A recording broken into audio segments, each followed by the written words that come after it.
बम्बई के रिहायशी इलाके से एक टैक्सी रात के अंधेरे में मशहूर रेड लाइट एरिया कमाठीपुरा की तरफ निकलती है। टैक्सी में एक अधेड़ महिला के साथ एक 16 साल की नाबालिग लड़की बैठी हुई थी।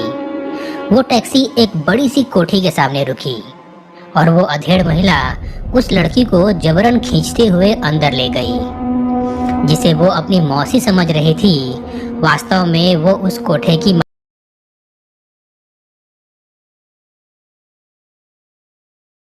मालकिन थी। उस वक्त उसे पता चला कि उसके साथ बहुत बड़ा धोखा हुआ है। उसके ही पति ने उसे महज 500 रुपये के लिए कोठे पर बेच दिया था, जिसके लिए वो अपनों को छोड़कर सपनों की नगरी बम्बई बड़ी उम्मीदों से आई थी। ये तो बस अभी शुरुआत थी, इसके आगे की दास्तां तो सबको रुला देगी। खैर, अब कहानी को शुरू से शुरू करना ही बेहतर रहेगा। मैं जानता हूँ आपके जेहन में कई सारे सवाल उठ रहे होंगे। वो 16 साल की लड़की कोई और नहीं बल्कि गुजरात में जन्मी एक बड़े ही रसूख परिवार की लड़की थी, जिसका पूरा नाम गंगा हरजीवन दास काठियावाड़ी था। बचपन से ही बॉलीवुड बेहद पसंद था। फिल्में देखना, गाने गाना और खुद को पर्दे पर देखने की चाह रखना, यही सब कारण थे कि गंगा का मन पढ़ाई में नहीं लगा। घर वालों का कहना था कि वो अपनी बेटी को एक बड़ा अफसर बनाएंगे, पर वो कहते हैं ना, जब दिमाग पर दिल हावी हो जाए तो इंसान बागी हो जाता है। और गंगा के बागी होने की वजह सिर्फ फिल्में या फिर फिल्मों के लिए प्यार ही नहीं था। इसकी असली वजह था एक शख्स, रमणीक। रमणीक थोड़े टाइम पहले ही इनके यहाँ काम करने आया था, मगर इससे पहले वो कुछ वक्त बम्बई में रह चुका था। जैसे ही ये बात गंगा को पता चली, उसे लगा कि मुंबई जाने का रास्ता की बातें बढ़ी और दोस्ती कब प्यार में बदल गया पता ही नहीं चला। खैर, इस रिश्ते को घर वाले मंजूर नहीं करते, इसलिए दोनों ने भागकर शादी करने का फैसला कर लिया। मंदिर में शादी हुई और कुछ कपड़ों के साथ माँ के कुछ गहने उठाकर 16 साल की गंगा रमणीक के साथ भाग गई। रमणीक गंगा को बम्बई लेकर आया था, गंगा के सपनों का शहर, जिसे उसने आज से पहले सिर्फ पर्दे पर ही देखा था। खैर, होना क्या था, दोनों कुछ दिन तक साथ रहे, जब तक कि पैसे पूरे पड़ रहे थे। फिर दिक्कतें शुरू होने लगी। फिर एक दिन रमणीक ने गंगा से बोला कि फिलहाल तुम कुछ दिनों के लिए मेरी मौसी के यहाँ चली जाओ, तब तक कि मैं यहाँ रहने की एक अच्छी जगह ढूंढता हूँ। भोली भाली गंगा रमणीक के बातों में आ गई। रमणीक की मौसी गंगा को टैक्सी में बिठाकर अपने साथ ले जाती है।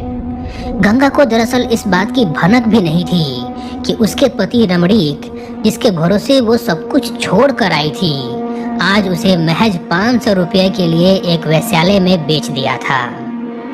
शुरू में गंगा तो खूब चीखी चिल्लाई। उसे यकीन नहीं हो पा रहा था कि आखिर रमणीक ने उसके साथ ऐसा क्यों किया, क्यों बेच दिया उसे किसी लवारिस चीज की तरह। गंगा के सारे सपने एकदम से ही टूट गए थे और हालत बदतर हो चुकी थी। न जाने कितने चेहरे रोज उसके जिस्म को नोचते, खरोचते, दर्द देते, बोली लगाते, मगर हालत और हालात दोनों को अभी बद से बदतर होना बाकी था। गंगा ने इन सब से समझौता कर लिया था।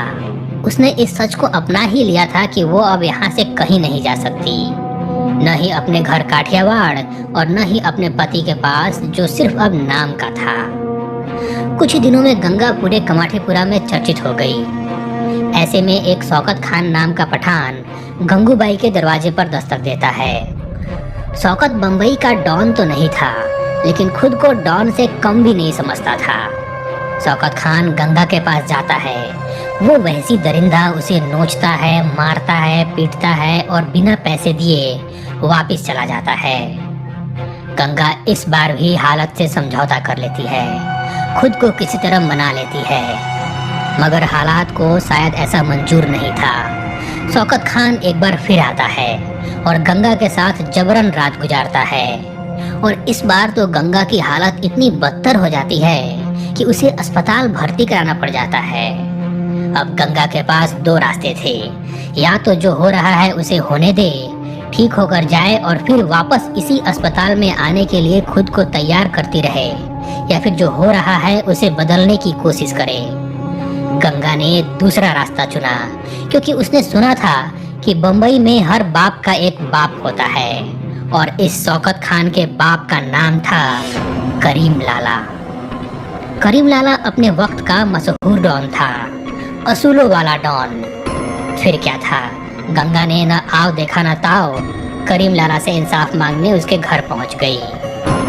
गंगा रोते रोते शौकत खान की वो सारी हरकतें बताई, जिसके बाद करीम लाला ने विश्वास दिलाया कि अगर आगे से ऐसा कुछ भी हो तो उसे बस खबर पहुंचा दे। गंगा आंखों में आंसू लिए करीम से बोली कि आज तक किसी मर्द ने उसे इतना सुरक्षित महसूस नहीं कराया था। आज तक जो भी आया या तो उसने मुझे बेचा है या फिर मुझे खरीदा है। वो ये कहते हुए अपने कपड़े से एक धागा निकालकर करीम के कलाई पर बांध देती है। एक हफ्ता निकला, दूसरा हफ्ता निकला, मगर तीसरे हफ्ते शौकत फिर आ धमका। उधर करीम लाला गुस्से से आग बबूला होकर खुद गंगा के कोठे पर आ गया। उसने शौकत खान को मारते मारते अधमरा कर दिया और गरजते हुए बोला कि गंगा मेरी राखी बहन है और अगर किसी ने उसकी तरफ आंख उठाकर देखा भी तो शौकत से भी बुरा हाल करूंगा। फिर होना क्या था, लोग जितना करीम लाला से डरते थे उतना ही गंगा से भी डरने लगे। गंगा की अब धाक जमने लगी थी। गंगा अब कोठेवाली से गंगूबाई काठियावाड़ी बन चुकी थी। धीरे धीरे कमाठीपुरा की पूरी कमान उसके हाथों में आ गई थी। फिर इसके बाद गंगूबाई ने रेड लाइट एरिया में रहने वाली लड़कियों के लिए बहुत सारे काम किए। उसका एक असूल था कि वो किसी भी लड़की को जबरदस्ती कोठे पर नहीं रखती थी। मुंबई के आजाद मैदान में गंगूबाई के भाषण ने पूरी भीड़ को थर्रा दिया था। इसमें उन्होंने कहा था कि कमाठीपुरा की औरतें ना हो तो बंबई की सड़कें औरतों के लिए असुरक्षित हो जाएगी। मर्दों का वहसीपना तो ये वेश्याएं झेल लेती है जिनको लोग नीची नजर से देखते हैं। गंगूबाई ने कहा था कि मैं इन लड़कियों की माँ हूँ माँ। हालांकि उनके जीवन से जुड़ा एक मशहूर किस्सा ये भी है कि उन्होंने उस वक्त के प्रधानमंत्री जवाहरलाल नेहरू की एक मीटिंग के दौरान बोलती बंद कर दी थी। दरअसल हुआ कुछ यूं था कि 1960 के दशक में कमाठीपुरा में Saint Anthony girls high school शुरू हुआ। इसी के साथ आवाज उठने लगी कि वेश्यालय को बंद किया जाना चाहिए। गंगूबाई इसके खिलाफ थी। उन्होंने प्रधानमंत्री से मदद मांगी और एक मीटिंग फिक्स की। इस मुलाकात में गंगूबाई की सहजता और स्पष्ट विचारों ने नेहरू को हैरान कर दिए। नेहरू ने उनसे सवाल किया कि वो इस धंधे में क्यों आई जबकि उन्हें अच्छी नौकरी और एक अच्छा पति मिल सकता था। ऐसा कहा जाता है कि गंगूबाई ने उसी मुलाकात में तुरंत नेहरू के सामने प्रस्ताव रखा। उन्होंने नेहरू से कहा कि अगर वो उन्हें अपनी पत्नी के रूप में स्वीकार करने के लिए तैयार हैं तो वो ये धंधा हमेशा के लिए छोड़ देंगी।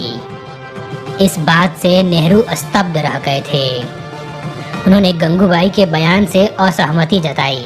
तब गंगूबाई ने कहा, प्रधानमंत्री जी नाराज मत होइए, मैं सिर्फ अपनी बात साबित करना चाहती थी।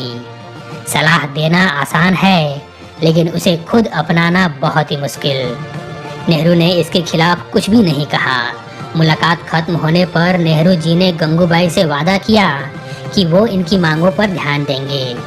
शायद इसीलिए गंगूबाई काठियावाड़ी की तस्वीर कमाठीपुरा के हर एक कमरे में लगाई जाती है। दोस्तों, ये था गंगा उर्फ गंगूबाई काठियावाड़ी का संघर्षों से भरी जीवन गाथा।